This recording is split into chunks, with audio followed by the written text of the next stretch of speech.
سرحي كي زعري كي رخمي كي فحتري كي تقالسي كي مكته حالي اللنز تعوت سلازن سرح سرح سرح سرح سرح كبرت يونس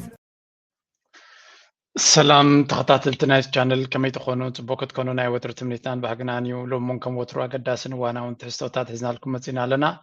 سامو داتانا يزمدم سانا كتصنحو بخبر العدمكم لايك بمقبار لما جوين كتقبرونا بتحتنا نتحساسب إذا خي وسدنا بتنا لو مدب كنجمر كم فترينا what is going on, what is happening. Let's start. Another flashpoint in the US-Iran standoff. Just 24 hours after Tehran said it shot down a US drone, Iran is now accusing Washington of breaking the ceasefire. Iran's foreign ministry has accused Trump of violating the truce in southern Hormozgan province. Tehran claimed the alleged violations took place over the past 48 hours. Iran calls the US actions illegal and even unjustified. It warns that it would not leave any evil unanswered. The accusations come even as Iranian negotiators continue talks in Qatar aimed at ending the conflict. According to a New York Times report, US officials say American intelligence detected a series of Iranian military moves before the strikes were launched. بحفشة بنيغوسيشن السرر بمنغو كلت يوم حقرات تسفال ويون ناب حدا معلبك بس هي بزبها له زلو أمريكا كل جزية كتنكر سلزلوا ويون قام كتفتر سلزلوا أبوش إيران بزقبرتهم متكاتي سبعة تقاتلهم كم زلوا يزنقر وتحضرت هاي بحرنا إيران تقاتلهم كم زلون إيران دما نتي تغير زلو نقر قبر ملسكت مخانا يتنقر زلا مجمريا نتي بكراس ناي تخصص زنبري ويونتي مرددا زنبري إيران أمريكا تتحسو خمزلا أيام زي قلت زلو عندن كنت زي حقاون unjustified actions حدي حقاو كم دما بزخون يكون كنت قلت زي تخلص قمتات بأمريكا زوسد زلو تخصو خمزلان تنقفو خمزلان يزن قرزلو and then will not leave any evil unanswered زخون يكون حماق تكباران صاريران استقبر دما بزي قبر ملسي شلالينا خنا حالفو فقادنيا تتايكونا نيوزولو زلو نايب حقة كونتات تسفال لو نبسلام نغمت أبزب بحالو زلو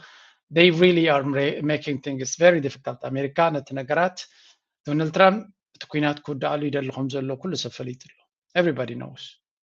وقب زخون يخون من قد كود على يدلهم زلو كل سفليت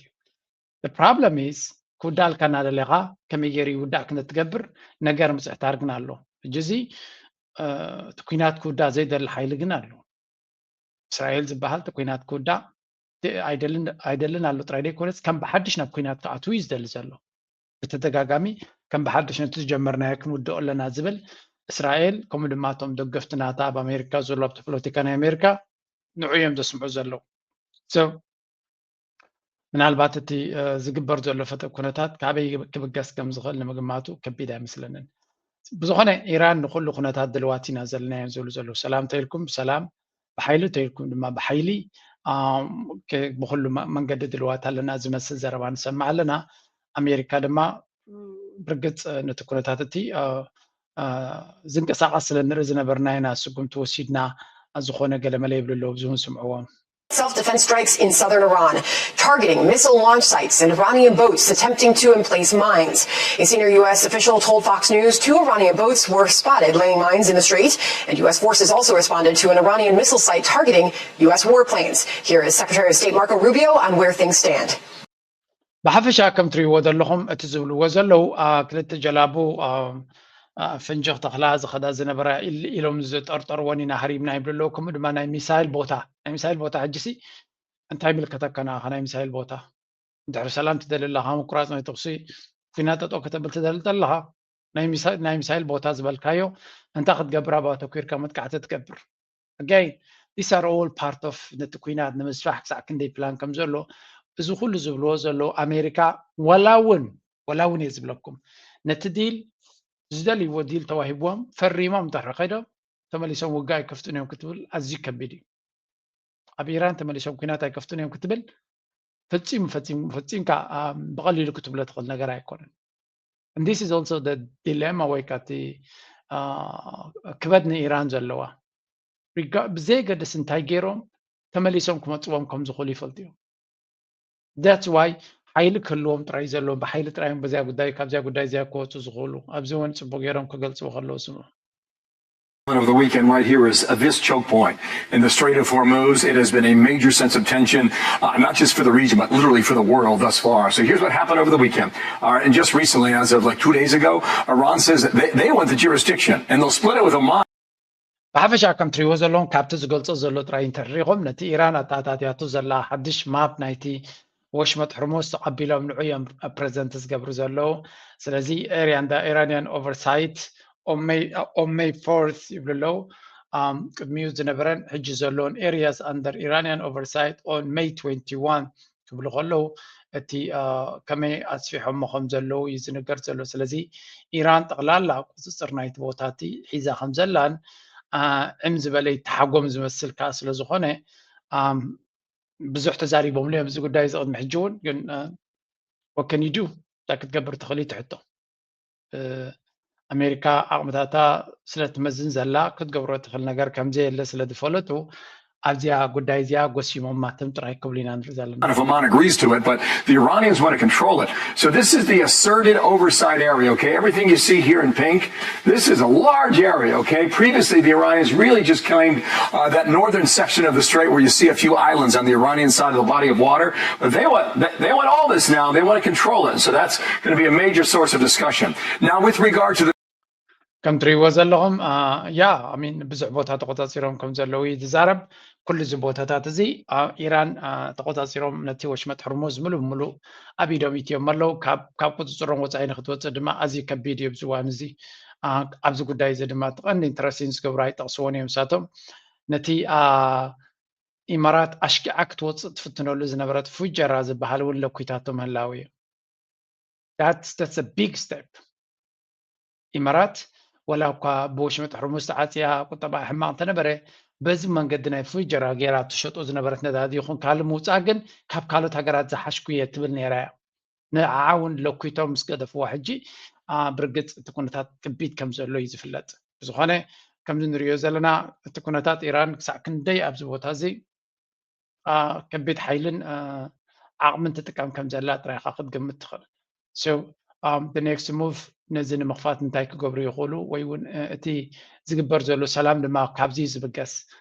ተን ሃገራት ብፍላይ ከም በዓል ኢማራት ዝመሰላ ጠቕላላ ሓደጋ ወዲቕዎን ስለ ዘሎ ንኣሜሪካ ዘለዎን ጭዋዳ ኩሉ ተጠቂመን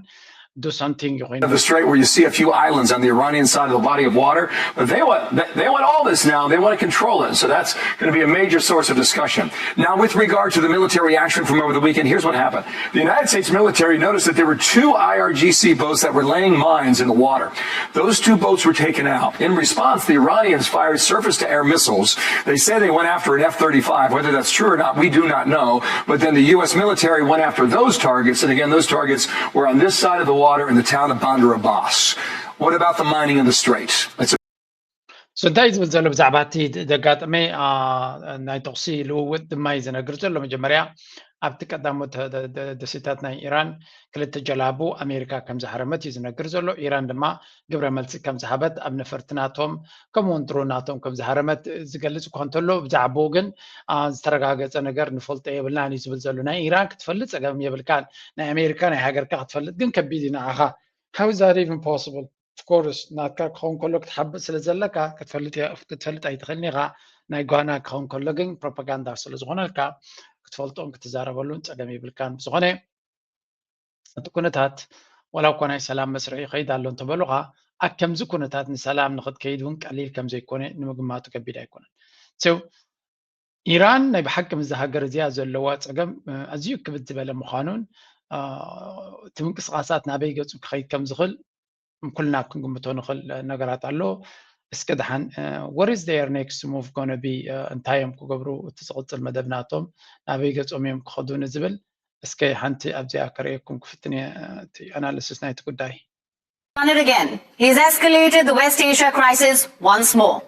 Just when it looked like diplomacy was making progress, the United States carried out fresh strikes inside Iran. And now the region is back on edge. Peace talks are still running, but bombs are also falling on Iran. So what exactly is happening in the region? Yeah, she's right. እንታይ ትብልፀንያ ቁርብ ተስፋ ናይ ሰላም ኣለዎ ተባሂሉ ሰብ ተስፋ ክገብር ምስ ጀመረ ኣሜሪካ ዴር ባክ አት ኢት ተመሊሶም ነቲ ኩነታት ሽንክርክር ኣቢሎም ኣለዉ ዶናልድ ትራምፕ ሰላም ዝደሊ ይመስል ንሰላም ዝፅዕር ዘሎ ይመስል ኢራን ንእሽተይ ተስፋ ናይ ሰላም ሳበቶ ግን ነገር ናይ ምብልሻው ባህርናቱ ሕጂ እውን ክድገም ንርኢ ኣለና again and again ተመሳሳሊ ባህርያት ናይ ኣሜሪካ ኢና ንርኢ ዘለና and all you remember እቲ ኩናት ክጅምር ከሎ ኣብ ክንደይ ክውድኦ ይልና ስምዕዎ ኣብ ክንደይ ክውድኦ ምዃኑ ነጊሮምና ነይሮም እዮም It's not an endless war. You said it would be over soon. Are you thinking this week it will be over? No, You're talking soon. about days? I think so. 25. 26 days. Okay, 30. Couple of days. 2 weeks, maybe. 4 to 6 weeks. 4 to 5 weeks. Could be 6, it could be 8, it could be 3. 12 hours. What's the timeline on that? How long will that You want me to take? give you the time and date? It's moving along fast. We're way ahead of schedule. Did you know that, Mr. Speaker? I'm trying to save a lot of money by being ahead of schedule. We're way extremely substantially ahead. We took a little excursion. We had to take a little detour. Won't be long. It will happen one way or another, the nice way or the hard way. It is going to happen. Don't rush me. How long should Americans be prepared? ከም ትሪእዎ ዘለኹም I don't know ማለት ንከምዚ ዓይነት መራሒ ኣሚንካ ሰላም ክመፅእ ክእል እዩ እንድሕር ኢሉካ ንክትኣምኖ ክሳዕ ክንደይ ከቢድ ምዃኑ ጥራይ ክነግረኩም ዘለ It's just impossible to believe this ሰብ ክሳዕ ክንዲዚ ከታልል ዝኽእል እንድሕር ኮይኑ ሶምን መዓልቲ 5 መዓልቲ 6 መዓልቲ 4 መዓልቲ 3 መዓልቲ 2 ሶምን 3 ሶምን 5 ሶምን 6 ሶምን ንሓፂር ግዜ ንዝተወሰነ ግዜ ወዲና ኢና ዕላማና ሃሪምና ኢና ይኩም የለን ዘረባ they all lie every day and all day በቃ ምሕሳው ምትላል ኣካል ናይቲ ስትራቴጂ እዩ ኣና ንመንሰይ ናይ ኤርትራ ክነግሮ ዝደሊ እዚኣ ጥራያ ፖለቲካ ማለት ክፋል ናይቲ ስራሕ ሓሶት እዩ ክትሕሱ ክትሓፍር የብልካ it's part of it እዛ ዓለምና ትነብረላ ዘላ ኣሜሪካ ሓያል ሓይሊ ናይ ዓለምና እንድሕር ኮይና ፖለቲካ ናቶም ትሪእዎ ኣለኹም በቃ ነጎዳ ናንጎድካ ትኸደሉ መንገዲ እዩ እንድሕር ከምዚ ኮይኑ ኣብ ኣሜሪካን መሻርክታን ዝቋፀርዎ ዓለም ሓቂ እናተዛረብካ ንክትቅፅል ኣዝዩ ከቢድ እዩ ጀስ ክትዋሳ ኣለካ ክትዋሳ ዘይትኽእል ተኮይንካ ድማ ነቶም ክዋሱ ዝኽእሉ ቦታ ግደፈሉ ኣይኖ ኩሉ ሰብ ክሕሱ ከታልል ከም ዝኸብዶ ደን እቲ ስራሕ ናይ ፖለቲካ ብዙሕ ምስ ምትላል ዝተሓዝ ምዃኑ ስለ ንርኢ ዘለና ነቶም ከታልል ዝኽእሉ ቦታ ምግዳፉን ኣገዳሲ ንሓዋሩ ማለት እዩ ስለዚ ከምዚ ንሪኦ ዘለና ኣብ ደ ሃይስት ሌቨል በቃ ንኣብነት ንኩሉ ነገር ኮንቴክስት ክነበኩም ስለ ዘለና ዶናልድ ትራምፕን ኩሉ መንግስቱ እንታይ ይገብር ኣሎ ቀፃሊ ይሕሱ ኣሎ ምሽ እዛ ቪድዮ እዚኣሲ ኮምፓይሌሽን ናይ ብዛዕባ እዚ ምቁራፅ ናይ ተኽሲ ሓንቲ ኣርእስቲ ጥራይ ዝሓሰብዎ እዩ ዘርእየኩም ዘሎ ደሴም ባህራበይ ንርኢ ኣለና ንሕና ንጎ ምሸት እንተቐቢልና ዘሎ ኣብ ጎረቤትና ኢትዮጵያ that's it ኢትዮጵያ መዓልታዊ ልክዕ ከምዚ ናይ ዶናልድ ትራምፕ እዩ ግን ካብ ናይ ዶናልድ ትራምፕ ቁሩብ ፍልይ ዝበለ ኢናቶ እንዳ ዶናልድ ትራምፕ ቁሩብ ከም አንድሓን ድሕስዎ ዘሎ ምክንያቱም ክብድ ዝበለ ኩነታት እቲኣቶም ብዘይ ዝኾነ ይኹ ምክንያት ክሕሱ ፀገም ታሪክ ከበላሹ ኩነታት ክቕይሩ መድረክ ክቕይሩ ኤቭሪቲንግ ክቕይሩ ክሕሱ ኖርማሊ ንኣታቶም again ተመሳሳሊ ፖለቲካዊ ኣካይዳ ኢና ንርኢ ዘለና ኣብ ከምዚ ዓይነት ከባቢ እንድሕር ኣለካ ድማ just ይሃስየካ ብጣዕሚ ይሃስየካ ስለዚ the next generation leaders ናትና I hope really ነዚ ኩነታት ዝኣዳፕት ክገብሮ መትከላት ክህልወካ ኣብ ውሽጢ ዓድኻ ንዝግበር ኩሉ ብቅንዕናን ብዘይተጉላ ባንኪ ሰርሕ ፅቡቅ እዩ ግን እዚ ፖለቲካ ናይ ዓለምና ክሳብ ዝኾነ you really need to play the game ነዚ game እዚ ምፅዋት ኣገዳሲ እዩ ክብል ይደላ ኣነ because ድሕሪ ከምዚ እናገበርካ ክገርመኩም ናይ እዚ እጅ ዝብልዎ ዘሎ ዘረባ ሓሶት ምንታይ ጠብ እዚ ዘረባ ሰምዖ ዘለዎም ነቲ ዕዳጋታት ንሱ ተንቀሳቅሶ ዘሎ ነዳዲ ነቲ ዕዳጋታት እዩ ዶናልድ ትራምፕ ከምዚ እንተዘይብል ነይሩ ብለኩም ኣለኹ ዕዳጋታት ናይ ኣሜሪካ ስታክ ማርኬት በሎ ኩሉ ማርኬት ቦንድ ማርኬት ጥዋዕዋዕ ኢሉ መሃለዎ በቲ ኩናት ሳላ ከምዚ ዝሕሱ ዘሎን ዘታልሉ ዘሎን እቲ ማርኬት ይፅቡቅ ኣሎ ከምዚኣ እናሓሰበና ታለለን ኣፅኒሕዋ ሕጂ ሰላም ድሕሪ ገይሩ እቲ ቁጠባ ኣብ ነበሩ ክምለስ ይኽእል እዩ ዲስ ኢዝ ሃዩ ማለት ፅቡቅ እዩ ዝግበርዎ ክብለኩም ኣይክእልኒ ግን እቲ ፖለቲካ ፀወታ ከምዚ እዩ ንኢራን እናሃረምካ እናወቃዕካ ድሌት ከናገበርካ ዕዳጋታት ከይበላሸወካ ድማ ብሓሶት ኣጀስ እናገበርካ ምኻድ ማለት እዩ ኣብ ሪል ታይም ትመሃርዎ ዘለኹም ኣብ ቅድሚ ዓይንና ንመሃሮ ዘለና ታክቲክ ናይ ኩናት ኢና ንርኢ ዘለና እዚ እውን ነብሱ ዝኻለ ክትመሃሮ ዘለካን ክትፈልጦ ዘለካን እዩ ብዘይ ቃል ዓለም እየ ዝብል ዘለኹ this is important define where this conflict stands as of tonight. First, like I said, Washington has struck Iran again. American forces launched overnight attacks in southern Iran. This was near the Strait of Hormuz. The US says the target ሕጂ ሰላም ቀሪቡ እናተባህለ ከሎ ኣሜሪካ ከም ትሪእዎ ዘለኹም ዳርጋ ዝርርብ ናይ ሰላም ብፃዕቂ ይግበር ኣሎ ብቕልጡፍ ድማ ናብ ገለ ክብፃሕ ክእል ተስፋ ኣሎ ግላ ኣብ ዝበሃለሉ ዘሎ ኣሜሪካ ዝገበረቶ መጥቃዕቲ ናይ ብሓቂ ዘሕዝንን ዘሕፍርን ምዃኑን እዮም ዝገልፁ ዘለዉ. So what is next? agreed to a truce on the 8th of April. Tehran has now officially reacted to the attacks, accusing Washington of violating the ceasefire. Over the last 48 hours, Iran says the US will be responsible for the consequences of these strikes. Iranian state media reported that there were explosions in the port city of Bandar Abbas. Its energy routes. A large share of global oil shipments passes through this narrow Iranian naval base and it sits close to the shipping lanes. So its location gives Tehran significant leverage over traffic moving through Hormuz. Reportedly, that is why the US struck here. Despite the attacks, Tehran has hailed its defensive capabilities. They did not imagine that our armed forces, our defensive power, and our offensive system could perform such feats. It was a completely surprising matter for all of them. Now to development number 2. Iran has claimed to have shot down a US drone again. Reports say it's an MQ-9 Reaper drone. Now this is not a small surveillance aircraft. It is one of America's most advanced military drones. The drone is used for surveillance, target tracking, and precision strikes. It can monitor battlefields for hours and help identify targets before. ኢራን መቸም ብዙሕ ነገር እንዲዮም ዝዕወቱ ዘለዉ ብዙሕ ነገር እዮም ዘርእዩ ዘለዉ ድልውነት ከም ዘለዎም ብኣፎም ዘይኮነ ብተግባር ኢና ንርኢ ዘለና መርኣያናት እውን እዚ ሕጂ ትሪእዎ ዘለኹም ሓደ ዓብዪ MQ-9 ዝበሃል ኣዝዩ ዓብዪ ድሮን ክቡር ድሮን ንስለያ ንመጥቃዕቲ ንኩሉ ዓይነት ትጥቀመሉ ኣሜሪካ ብፍላይ ነዘን ድሮናሲ ከመይ ገይራ በቃ ከም ሕሱም እያ ትበግፀን ዘላ ኢራን ነዘን ድሮናት ብፍላይ ድሮናት ድማ ንዝመፅእ ዓውደ ኩናት ናይ ዓለምና ድሮናት እዩ ሰምታይ ድሮን ወዲቓትካ ብዙሕ ዝሓዝን ኣይተመን ኢኻ ነፋሪት ኩናት ተትወድቕ ነይራ ግን ክሳዕ ክንደይ ድራማ ምኾነ ነይሩ ሓደ እቲ ክብሪ ናይቲ ነፋሪት ኩናት ዘይኮነ ካልኣይ ድማ ኣብ ውሽጣ ፓይለትን ኮፓይለትን ስለ ዘለዉ ክልተ ሰባት ስለ ዘለዉ ስለዚ ድሮናት ክወድቁ ከለዉ ድሮን እጀት ሓፂን ገንዘብ እዩ ዝወድቕ መዓት ገንዘብ እዩ ዝወድቕ መዓት ክሳራ እዩ ዝወድቕ ግን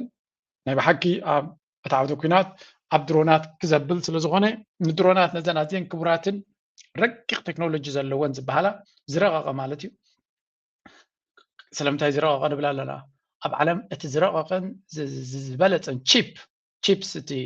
ሓደ ነገር ቴሌፎንካ ቅልጥፍቲ እያ ዝሕልቲ ኣብቲ ናታ ፕሮሰሲንግ ፓወር ናታ እዩ ዝምርኮስ ስለዚ ዝኸበረን ዝረቐቐን ቺፕ እንተለዋ ኮይኑ ደን ሞር ንሳ ቅልጥፍትን ሓያልን እያ ትኸውን እቲ ዝበለፀ ቺፕስ ድማ ኣሜሪካ እዩ ዘለዋ ክሳብ ሕጂ ማለት እዩ ንቻይና ድማ ክበዋ ይደሉን እዮም ንኩሎም ካልኦት ሃገራት እውን የኽልክልዎም ኣለዉ እዮም ስለዚ እቲ ዝበለፀ ቴክኖሎጂ ዘሎ ብዓለም ተጠቂሞም ዝሰርሕዎን ዘለዉ ድሮናት ኢራን ብኸመይ ተውድቐን ኣላ እዝጊሄርዋ ኣለዎም ስለዚ whatever they are doing ካብ ኢራን ምምሃር እድል ተረኺብካ እቲ ዝበለፀ እዩ ኢራን ንዓለምና ዓባይ ናይ ሚሊታሪ መምርክት ከም ምዃና ፍሉጥ እዩ እዚ ኩናት ተተወዲኡ ኣፅዋራት ናይ ኢራን ቴክኖሎጂ ናይ ኢራን ኣተሓሳስባ ወታደራዊ ኣተሓሳስባ ናይ ኢራን trust me it's going to be the most important the most ቀንዲ ኣገዳሲ ክኸውን ዝኽእል እዩ ኢራን ጅገለ ኢራን ኢንስቲትዩሽን ዘለዎ ሃገር እዩ ኩሉ ኣካዳሚታት ዘለዎ እዩ ትምህርቲ ኣለዎ ቴክኖሎጂ ኣለዎ ዩኒቨርሲታት ኣለዎ ኩሉ ነገር ብዛዕባ ኢራን ጠቕላላ ጌጋ ሓበሬታ እዩ ዝወሃበና ኢራን ኣዝዮም ሓያላት እዮም ዌል ኦርጋናይዝድ እዮም ሶፊስቲኬትድ ዝኾነ ሲስተም ዘለዎም እዮም ብግምጣሉ እየ ዝብለኩም ኣብቶም ጎረቤቶም ዘለዉ ስዑድያ ኢማራት ገለ እንተሪኢኹም ሶፊስቲኬሽን ዘለዎም እዮም ዝመስሉ ኢራን ካብኦም ላዕሊ ሶፊስቲኬትድ እዮም ገዳን ፀገምን ስለ ዘለዎም ዳዩ ከምቲ ዝደለ ኩነታቶም ክረአ ዘይከኣለ መዓት እፅዋታት ስለ ዘለዎ እምበር ዌል ኤስታብሊሽድ ኢንስቲትዩሽንስ ዘለዎም እዮም ኢንስቲትዩሽንስ ወይ ከዓ ትካላዊ ኣሰራርሓ ከም ዘለዎም ንሓደ ነገር ብኣፍካ ይኮንካ እንትብሎ ኣርባዕ ዝኾኑ መራሕቲ ካብ ሓደ በዓልቲ ተቐቲሎም ከሎ ክትቅፅል ትሕርኺ ኢልካ ህያው ኣብነትን ምስክርን እዩ ካልእ ምስክርነት ኣይድልየካን እዩ ኣብ ቀዳመይቲ መዓልቲ ኩናት ኩሎም መራሕትካ ተቐቲሎም ከለዉ ተንሲኻ ተዋጊእካ ነቲ መን ከማይ ባህሊ ከተስግድን ኣብ ጣውላ ከም ዝመፅእ ክልምን ከም ዝኽእልን ክገብሮ እንድሕር ኢልካ ክሳብ ክንደይ ሓያላት ኢንስቲትዩሽንስ ከም ዘለዎም በዚኻ ትፈልጥ ምክንያቱ ሱፕሪም ሊደር ተቐቲሉ ካልኦት መራሕቲ ወታደራውያን ቀንዲ ነቲ ኩናት ከካይዱ ዝኽእሉ ተማሪሖም ናይ ስለያ ሓለፍቲ ናይ ሴኪሪቲ ሓለፍቲ ከምኡ ድማ ነቲ ሃገር ተሓሓዙ ዝኽእሉ ዝበሃሉ ኩሎም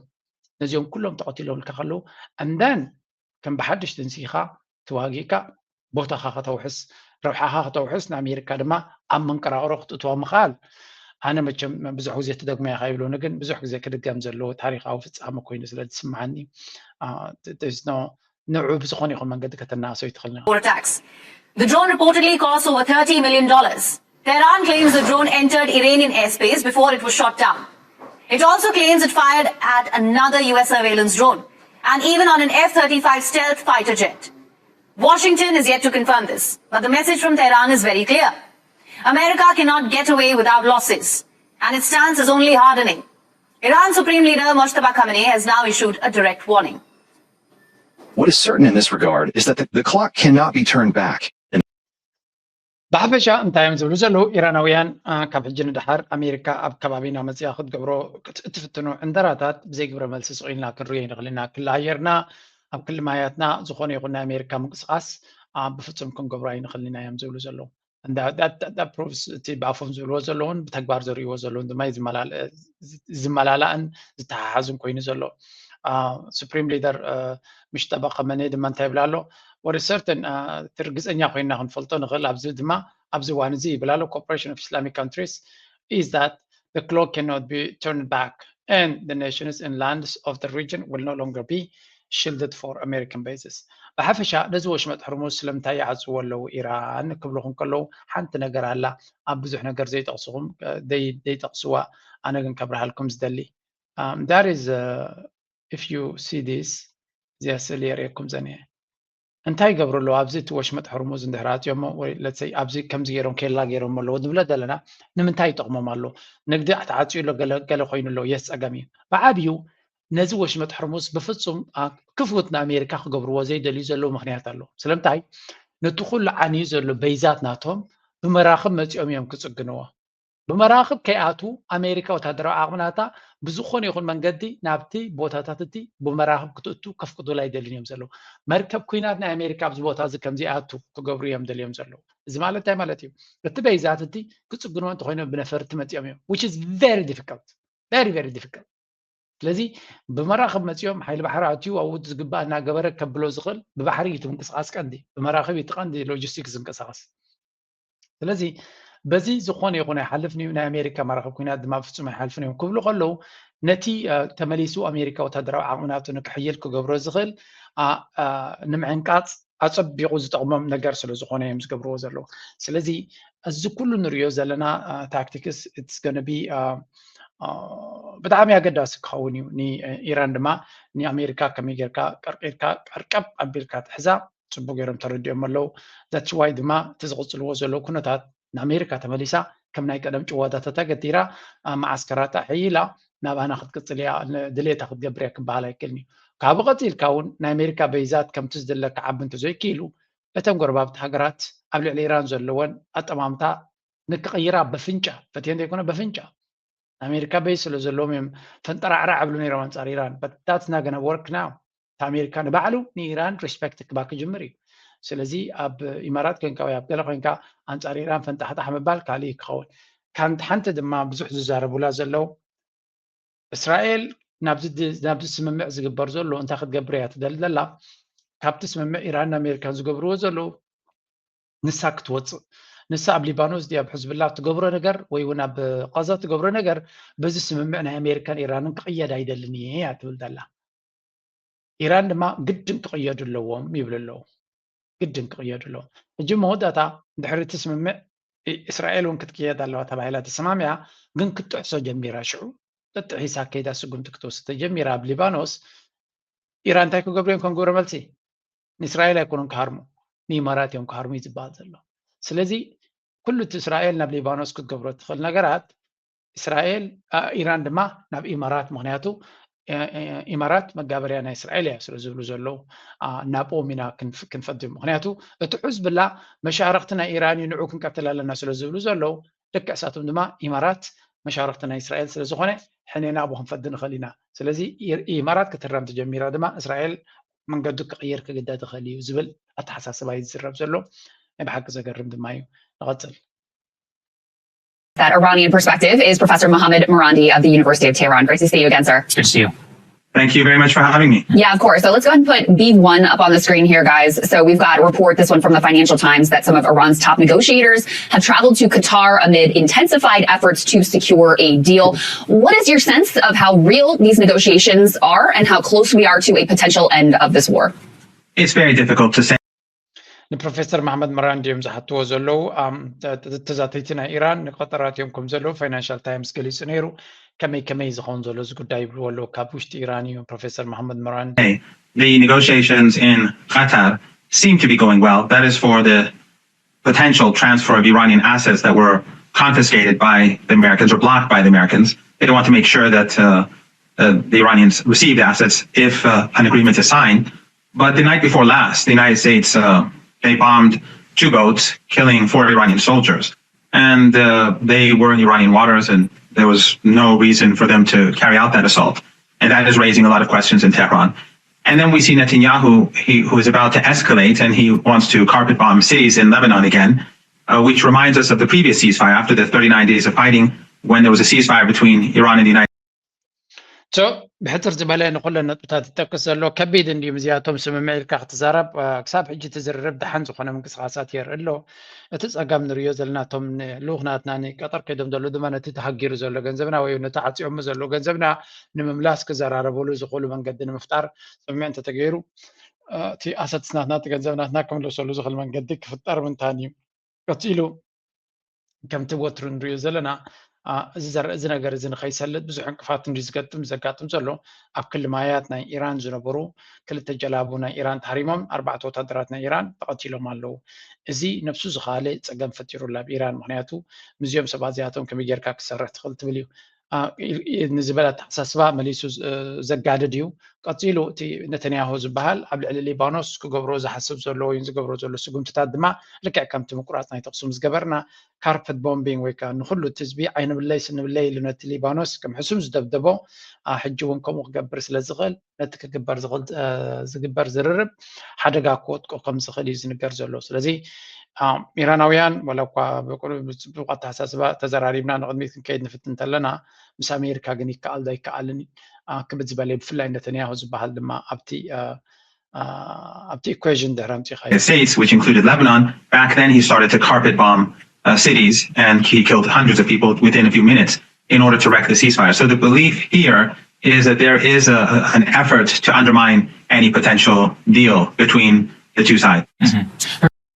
So بحفش كم تقدم حجز جبران نتنياهو حجون انتقونه قالنا جرجيرو نتكونتات كبتاتنون كبلاشون كم زغلي تجمتن التحساسبان ابتيران زلو إيرانويان بخميهم زحزبوا زلو بزي قال بده تسقم أمريكان إيرانن كترار آخر يعني لهم يحسبي اللون كله كتري خلها تي إيرانويان نت نجارات سيناريوس كلاتهم نت سيناريوس بقيرهم بلانز جبرو زلو እንታይ ክመፅእ እንታይ ክገብሩ ክእሉ ኔክስት ሙቭ ናቶም ናይቲ ኣሜሪካ ነተንያሁ እንታይ ክኸውን ክእል እናገመትካ ምኻድ እዩ ዘድሊ ዘሎ እዚ ከምዚ ኢሉ እናሃለዎ ከለዎ ሓደ ነገር ምናልባት ቀፃሊ ከምቲ ዝድለ ሪፖርት ይበኩም ኣለኹም ግን እዚ ስምዕዎ እስከ So over the weekend was a massive attack on governmental buildings in Kyiv. And the Oreshnik was used, although according to Alistair, the Oreshnik was not used on those buildings so that it wouldn't kill civilians. It was used on other assets on the outskirts of Kyiv. But all of this taken together, is Putin taking the gloves off? What is the significance of an attack of this magnitude? Well, it's quite significant. Sometimes ዝብሉ ዘለው ኣብ ካልእ ከምቲ ዝድለ ሪፖርት ይገብረ ኣለኹን ኣብ መንጎ ናይ ሩስያን ዩክሬንን ኩናት ናብ ዝኸበደ ደረጃ ደይቡ ከም ዘሎ እዩ ዝንገር ኣብ ዝሓለፈ መዓልታት ከምኡ የለን ዕንወት ኣብ ሩስያ ቭላድሚር ፑቲን ሩስያ ከቢድ ዝኾነ ወታደራዊ ስጉምቲ እዮም ወሲዶም ኣብ ኪየቭ ኣብ ርዕሰ ከተማ መንግስታዊ ቤት ፅሕፈታት መንግስታዊ ፓላሶታት ጥዋዕዋዕ እዮም ኣቢሎሞ ካብቲ ከተማ ርዕሰ ከተማ ውፅእ ኢሉ ድማ በቲ ኦሬሽኒክ ዝበሃል ኣዝዩ ከቢድ ዝኾነ ሚሳይላት እውን ክጥቀም ከም ዝጀመረን እዚ ድማ ሓድሽ ገፅ ናይቲ ኩናት ተኣትዩ ክህሉ ከም ዝኽእል እዩ ዝግመት ዘሎ ሓድሽ ደረጃ ናይቲ ኩናት ተኣትዩ ከም ዘሎ ምክንያቱ ትዕግስቲ ናይ ሩስያ ከም ዝተወደአን ብፍላይ ፑቲን ኣመና እንዲ ትዕግስቲ ዝጥቀም ኣብቲ ዓዲ ግን ዓብ ፀገም ይገጥሞ ከም ዘሎን ክሳብ መዓስ እዩ ክሳብ ክንዚ ደፊሮምና ከተማታትና ዝሃርሙ ዘሎ ስቑኢሉ ዝርኢ ዘሎ እንታይ ክንገብር ዲና ተፅዋር ሒዝና ዘለና ኣብ ኢራን ድማ ውሽጢ ኢራን ብዝሰፍሐ መንገዲ ኒውክለር ንክንጥቀም ኣለና ዝብል ዲቤት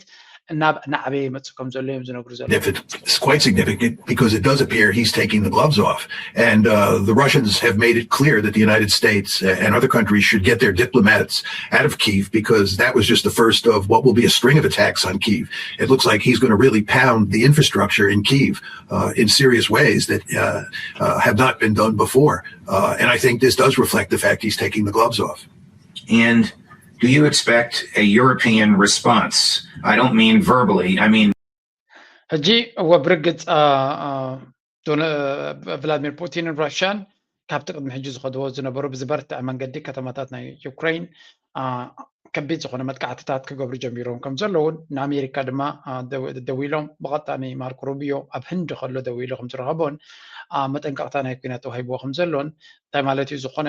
ዲፕሎማት ገለ እንተለኩም ኣውፅዎ ከቢድ ዝኾነ ደብዳብ ከነካይድ ኢና ዝመስል እዩ ስለዚ ኣብ ዩክሬን ዝግበር ዘሎ ኩናት ብፍላይ እጂ ድማ ሳመር ናቱ ስለ ዘለና ምናልባት ኦፈንሲቭ ዓብዪ ኩናት እውን ክግበር ይኽእል ክኸውን እዩ ዝበሃል ዘሎ ኣብ ካልእ ግዜ ብዝሰፍሐ መንገዲ ከም ፃልኩም እየ ግን ዲስ ኣር ቨሪ ኢምፖርታንት ታይምስ ናይ ኣሜሪካ ኩነታት ኩሉ ይርእይዎ ስለ ዘለዉ እቲ ኩነታት ድማ ከም ኢራን ሓይሊ ጌርካ እንተሃሪምካ ጥራይ እቲ ኩነታት ክፍታሕ ዝኽእል ካልኣይ ኤውሮጳውያን እንታይ ክገብሩ ይኽእሉ ኣብዚ ጉዳይ እዚ ናይ ኤውሮጳ ግብሪ መልሲ ምክንያቱ ኤውሮጳውያን ነዚ ኩነታት ኣበላሽዮሞ ዘሎ ናይ ዩክሬን ኤውሮጳውያን እዮም ኣብዚ እዋን እዚ ኣሜሪካ ይኩን ዶናልድ ትራምፕ ዳርጋ ሸለል ጋቢዝዎም እዩ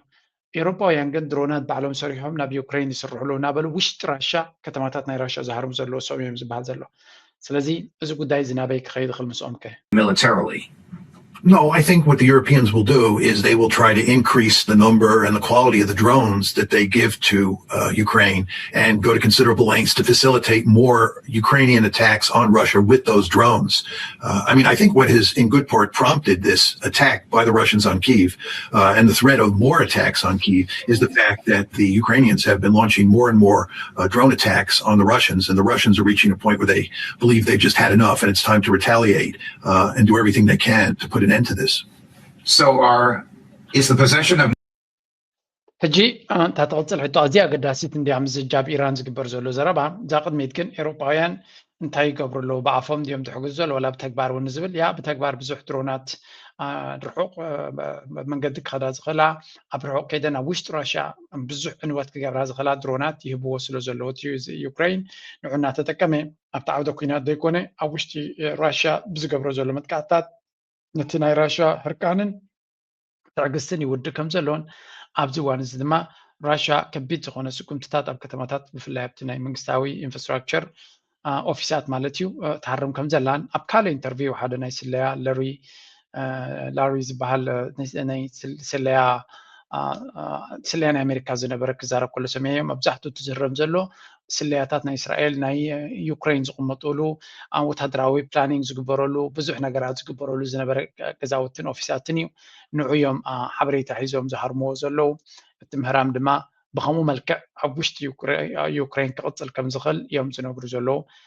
ናብ ከቢድ ደረጃ ኩናት ተኣታትዩ ከም ዘሎ ድማ እዩ ዝነገር ዘሎ ስለዚ ሓንቲ ሕጂ ትዛረባ ብዛዕባ ኒኩለር ንሳ ጥራይ ሰሚዕና ክምለስ ኢና nuclear weapons deterrent? Because it doesn't seem to scare the Ukrainians at all.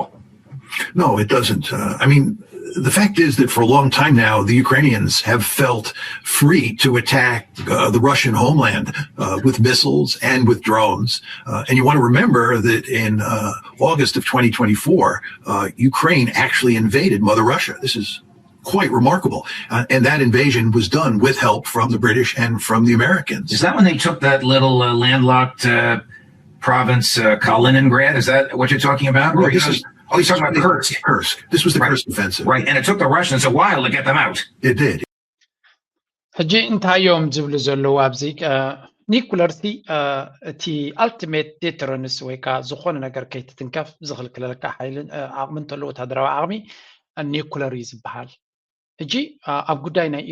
ኢራን ኒኩለር ክህልዋ የብሉን ኢራን ኒኩለር ክህልዋ የብሉን እናበሉ ብዛዕባ ኒኩለር ብዙሕ ክዝረብ ንሰምዕ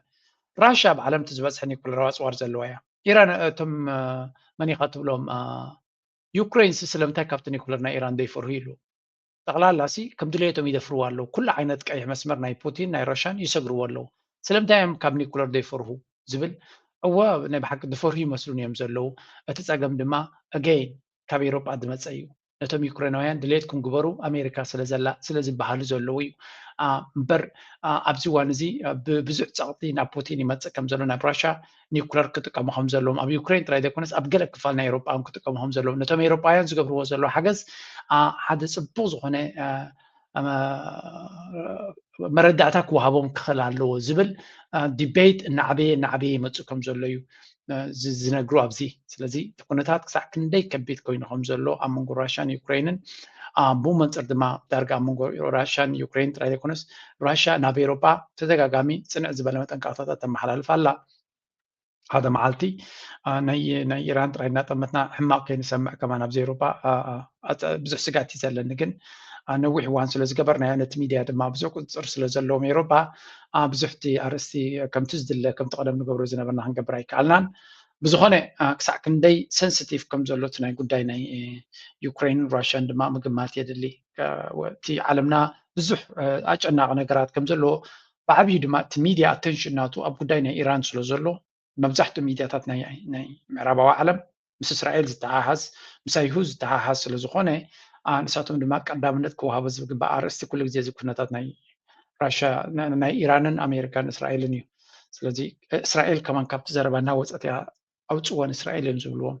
ኣብ መንጎ ኣሜሪካን ኢራንን ምዃኑ እቲ ኩናት ጥራይ ዝዝረብ ኣሜሪካ ኢራን እስራኤል ትእለ ማለት እዩ that's how you ትውግድ ጀመረት እስራኤል እያ ኣብ መውደታ ግን ናብ ኣሜሪካ ፀጊዕካዮ ንስኻ ኣብቶም ገረባብትኻ ኣጀንዳኻ ትቕፅል ማለት እዩ It took them a good couple months to push them out, which they eventually did. But the mere fact that Ukraine invaded Russian territory is quite remarkable. And the fact that they did it with assistance from the British and the Americans is even more remarkable. As I've said on numerous occasions, we would have never thought about doing this during the Cold War. And then furthermore, the Ukrainians actually attacked again with British and American help,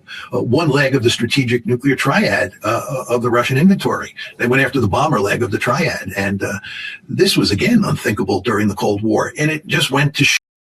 ብሓፈሻ እንታዮም ትዛረቡ ዘለው ዩክሬን ከም ኖርማል ሃገር ንራሽያ ብፍጹም ኣብ ኩሉ ደረጃ ደፊራታ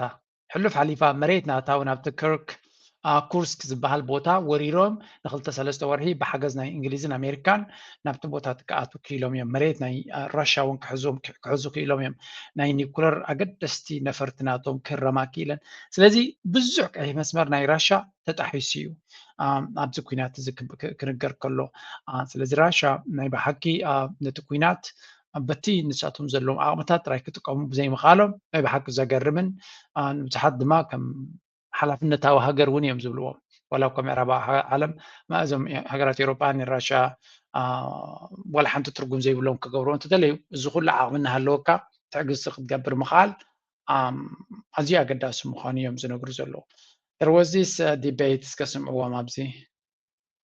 a nation that is prepared to fight monsters. When we walk away from that, those monsters, and by the way, if we have a policy of not going after monsters, woe be unto us. A stated policy that says, knock yourself out, invade Ukraine, take Europe, knock yourself out, continue to kill through Hezbollah and the Iraqi Shia militias and Hamas. You can kill as many Jews as you like. If that's the stated policy of the United States, I promise you the monsters will multiply. And they will grow more powerful. And the risk to all of us in this room tonight will be far greater. No, the world 10 years from now, an America that is unprepared to do the necessary, at great cost to the United States of America, will be a place that is far more unstable, far less decent, and far less safe and secure. ከም ትሪእዎም ዘለኹም እዚ ሓደ ኣገዳሲ ዲቤት ተኻይዱ ዝነበረ እዩ እቲ ዝዛረብ ዘሎ ማይክ ፖምፔዮ በሃል እቲያ ድማ ቪክቶሪያ ኑላንድ ትበሃል ክልቲኦም ኒዮካንስ ውግእ ኣሜሪካ ከከይዳ ነዞም ሞንስተርስ ወይ ከዓ ነዞም እንስሳታት ዝኾኑ መራሕቲ ክትቀትሎም ኣለዋ እዮም ዝብሉ ዘሎ ሞንስተርስ መን እዮም እቶም ሞንስተርስ ዝበሃሉ ፅንዒልና ክንሰምዖም ኢና ስለዚ ራሽያ መን እዮም እቶም ሞንስተርስ ክትገልፀልኩም እያ ሕጂ ስምዕዎም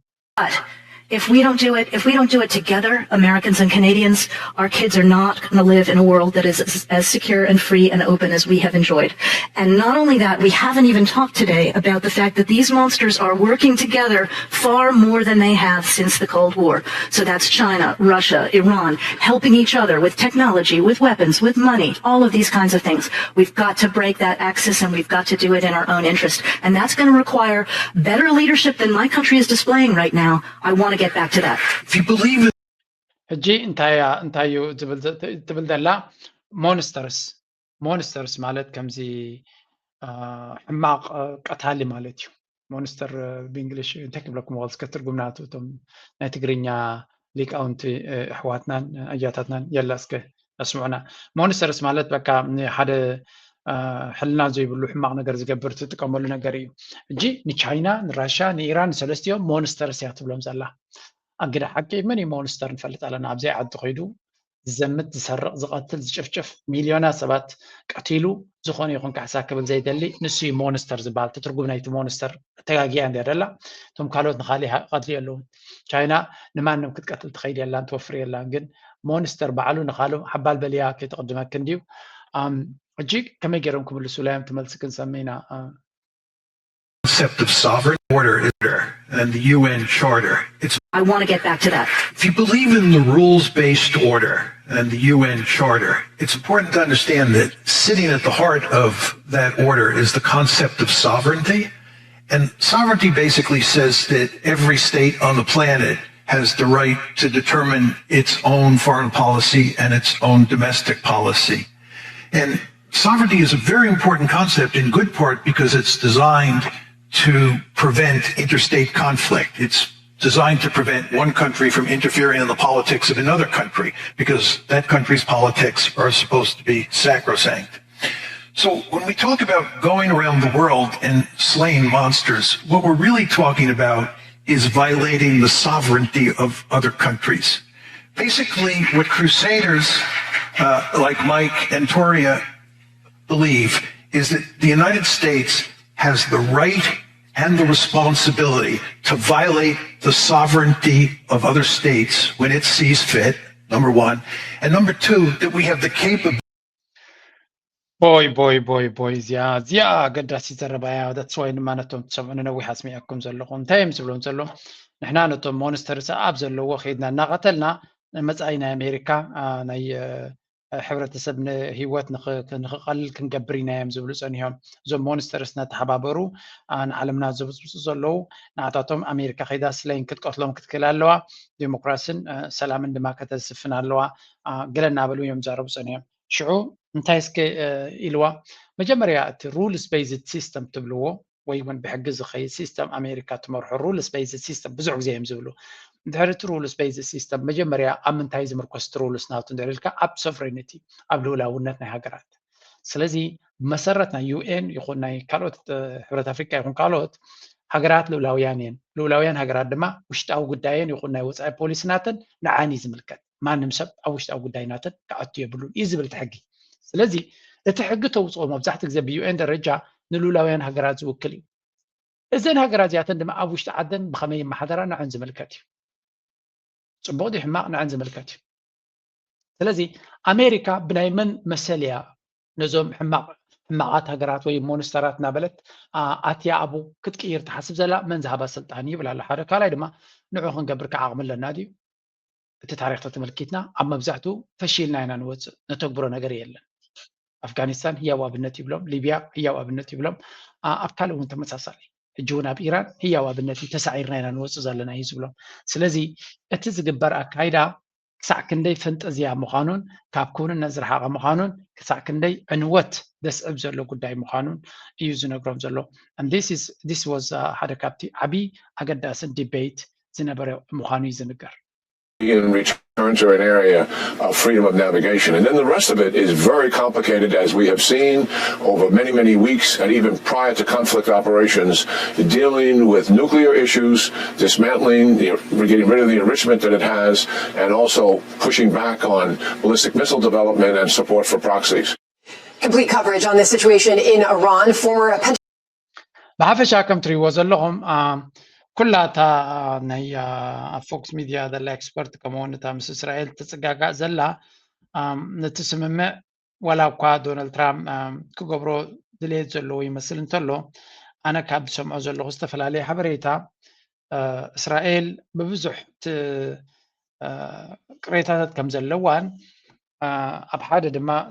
ናይ ሓደ ካብ ኣባላት ምምሕዳር ናይ ዶናልድ ትራምፕ ነቶም እስራኤላውያን በይኖም ብሪፊንግ ከም ዝገበርዎም ኣሚበ ነይረ በይኖም ሓበሬታ ከም ዝሃብዎም ብሕፅር ዝበለ ዝበልዎም ድማ ንዓኹም ዘይጠቅም ድሕሪ ኮይኑ እቲ ዲል ኣይንገብሮን ኢና ግዜ ክንሽምት ንኽእል ኢና ገለ ክንገብር ንኽእል ኢና ንስኻትኩም ዘይትረብሑሉ እንድሕሪ ኮይኑ ግን ክንቅበሎ ይኮና ክግበር ኣይኮነን ወይ እውን ንዓኻትኩም ዘርብሕ ምስኸውን ጥራይና ክንቅበሎ ኢሎሞም ናይ ዶናልድ ትራምፕ ምምሕዳር ነቲ ናይ ነትንያሁ ምምሕዳር ኣብ እስራኤል ዘሎ ኢሎሞም ዝብል ፅሑፍ ካብ ገለ ፅሑፍ ሓበሬታ ዘቕርቡ ኣንቢበ ነይረ እቲ ብድሕሪ ባይታ ክህሉ ዝኽእል ኮሚኒኬሽን ወይ መረዳእታ ድማ እሱ እዩ ነተንያሁ ዘይዓግበሉ እስራኤል ዘይዓግበሉ ዲል ዶናልድ ትራምፕ ክቕበሎ እዩ ኢልካ ክትዛረብ ቁሩብ ክብድ ዝበለ ኮይኑ ይስማዓና ምስቲ ባህርያት ናይ ዶናልድ ትራምፕ ኣብ እስራኤልን ኣብ ነተንያሁን ዘሎ ኩነታት ክትርኢ ከለኻ ነተንያሁ ኣብ ልዕሊኡ ብዙሕ ሌቨሬጅ ከም ዘለዎ ርኢና ኢና ኣብ ብዙሕ ግዜ ንረብሓናቱ እዩ ዝሰርሕ ነና ኣለና ስለዚ ብቐሊሉ ንዖም ጠሊሙ ናቱ መንገዲ ክገብር ክእል እዩ ኢልካ ክትዛረብ ከቢድ እዩ እቲ ንሪኦ ዘለና ኩነታት ድማ ናብኡ ዘተንብህ እዩ ኢና ክንብል ንኽእል ንቐፅል Bahrain, Saudi Arabia and the UAE, all of them host major US military facilities. So Iran is now signaling that if the United States continues these attacks, the entire region could get dragged deeper into the conflict. On to development number 3. Despite the attacks, the negotiations are continuing. Top Iranian negotiators have arrived in Qatar for another round of talks with the United States. Both sides claim they want a deal, but both sides distrust each other completely. Well, look, I think our position... ብሓፈሻ ክልተ ነገራት ኢና ሪና ሓደ እቲ ተን ሃገራት ዓረብ ኩላተን እዚ ኩናት እዚ ሕጂ እንድሕሪ ጀሚሩ ክሳዕ ክንደይ ነቲ ኣብ ሰንኮፍ ዘሎ ቁጠባናተን ትሕቲ ቅርፅናተን ኩነታትናተን ናብ ዝገደደ ሓደጋ ክእትወን ንድሕሪት ክምለሳ ኣዝዩ ክሳብ ዝኸብደን ክገብረን ከም ዝኽእል እዩ ዝንገር ዘሎ ስለዚ እዚ ኩናት ከም ብሓድሽ ክጅመር ብፍፁም ይደልያ ኣለዋ ተተኻኢሉ ማለት እዩ ካልኣይ እቲ ዝርርብ ዝግበር ዘሎ ጠቕላላ ምትእማን ኣብ ዘይብሎም ክልተ ሓይልታት እዩ ዝግበር ዘሎ ስለዚ እቲ ምትእማን ክሳብ ዘየለ ድማ ሓደ ነገር ፅቡቅ ነገር ንክትገብር ክብድ በለ እዩ ምክንያቱ እንተወሓደ ኢራን ከኣምንዎም ኣይክእሉን እዮም ዘለዉ it's very difficult for Iran ንኣሜሪካ ትራስት ንክገብርዎም ንከኣምንዎ እሞ ልቢ ውዲቑ ምሳቶም እዚኦም ከም ዝክገብሩ እዮም ንዝበልዎ ክዕቅብዎ ክእሉ እዮም ኢሎም ክሓስብዎም ከቢድ እዩ ንኢራን ምስቲ ዝሓልፍዎ ዘለውን ዝሓለፍዎ ኩነታትን ክትርኢ ከለኻ ስለዚ ኩሉ ክትሪኦ ከለኻ ኢራናውያን ስቲል እቲ ኩናት ከጋጥም ክእል እዩ ዝብል ገምጋም ኣለዎም እዩ ብገለ መንገዲ ገይሮም ናብኡ ክመፁ ክእሉ እዮም ዝብል መረዳእታስ ኣሎ እዩ ግን ገይን እቲ ኩነታት ቀሊል ከም ዘይኮነ ንሳቶም እውን ክወስድዎ ዝኽእሉ ወይ ዝመርፅዎም ካብ ምንታይ ተበጊሶም ከም ዝመርፁ ምርዳእ የድሊ I think historic call just a couple days ago with a number of leaders from the region. I think there's strong alignment and agreement on what a preliminary draft should look like. I think that, like anything with something like this, it's going to take a couple days to settle on even down to the disagreements over a word sentence. So we'll have to work through that. Tehran is also accused ብሓፈሻ ለንከነ ነቲ ዘረባ ነቲ ፕሮፓጋንዳ ካብ ዶናልድ ትራምፕ እዚ ሚኒስትር ጉዳያት ወፃኢን ሓላፊ ናይ ናሽናል ሴኪሪቲን ማርኮ ሩቢዮ ተቐቢልዎ ዘሎ ህንዲ ገይሹ ከሎ ብዙሕ ብዛዕባ ናይ ኢራን ክዛረብ ቀኒዩ እንተ ስምምዕ ተቐሪቡ ከም ዘለዎን ብዙሕ ድሓን ዝኾነ ምርዳእ ይግበር ከም ዘለዎን ኣብ ስምምዕ ክብፃሕ ከም ዝኽእልን ዝገልፅ ሓበሬታታት ክህብ ቀኒዩ ኣሎ ወልሲ ኣብቲ ዝብሱ ዝብሎ ዘሎ ነገር ክብፃሕ ደ ይብፅሐን ብሕጂ ክርአ ንሽተይ እስከ ክንሰማ ኣብዚ ዶናልድ ትራምፕ ንባዕሉ ብዙሕ ግዜ እዩ ኣብ ትዊተር ዝፅሕፍ ዘሎ ሓደ ካብቲ ዝብሎ ዘሎ ክንርኢ ሶ ሊደርሽፕ gains all necessary documents of surrender እንታይ ኢሉ ፅሒፉ ነይሩ ዶናልድ ትራምፕ ምስለኩም ኢራንሲ በቃ ኩላቶም ተማሪኽና ኢድና ሂብና ገለ እንተዝብሉና ነይሮም መራሕትናታ ድማ በቃ ተማሪኽና ኢና ፃዕዳ ባንዴራ ልዒሎም ንዓ ተቐበለና ኣሜሪካ እንተዝብሉና ነይሮም እውን ኒውዮርክ ታይምስ ይኹን ካልኦት ኩላቶም ኢራን ቤላ ጌራ ተዓዊታ መበሉ ነይሮም ስለዚ እቲ ሚድያ ኣነ ዝገበርኩ እንተገበርኩሲ ንዓያ የመጉሰንድን እዩ ኣንፃረይ ጥራይ ዝዛረብ ስለዚ ብዘየገድስ እንታይ ዓይነት ዲል የምፅእ እቲ ሚድያ ኣንፃረይ ክኸውን ስለ ዝኾነ ካብ ሕጂ ተዳለውሉ እዩ ዝብሎም ዘሎም እዚኣ ድማ እታ ገይም ናቱ እያ ሕማቕ ዲል ክገብር ከም ዝኽእል ስለ ዝፈልጥ ሚድያታት ድማ ክነቕፍዎ ከም ዝኽእሉ ከም ስለ ዝፈልጥ ካብ ሕጂ ኣንፃረዮም ኢሉ ፍሬም ክገብሮም ጀሚሩ ከም ዘሎን መዋፅኦ ይደሊ ከም ዘሎን እዩ remain open and uninterrupted. Rubio described any attempts to disrupt shipping through the key waterway as unacceptable. He also claimed that no major global powers support Iran's position on the issue. The straits have to be open. They're going to be open one way or the other. ብሓፈሻ እዚ ጉዳይ እዚ ኣብ ከመይ ኩነታት ከም ዘሎ ንርኢ ኣለና ክልቲኦም ወገናት ነናቶም መርገፂ ነናቶም ኣካይዳ ኣለዎም ነናቶም ዕላማታት ኣለዎም ስትራቴጂ ኣለዎም ኢራን ግን ንኩሉ ድልውቲ ከም ዘላ ኢና ንርኢ ዘለና and it's going to be very interesting to watch. ሰላም እኳ ተስፋ እንተለዎ ግን ነዚኦም ብንሪዮ ዘለና ነንብቦ ዘለና ሰላም ኣብ ሓፂር ግዜ ክመፅእ ክትብል ክብል ዝበለዩ ናይሎም ማሕበረሰብ ዝኽኑ ዲና ላይክ ግበሩ ኣብ ዝቕፅል ዝያዳ ስፍሕ ዝበለ መደብ ክህልወና እዩ ክሳብ ሽዑ ታንክ ዩ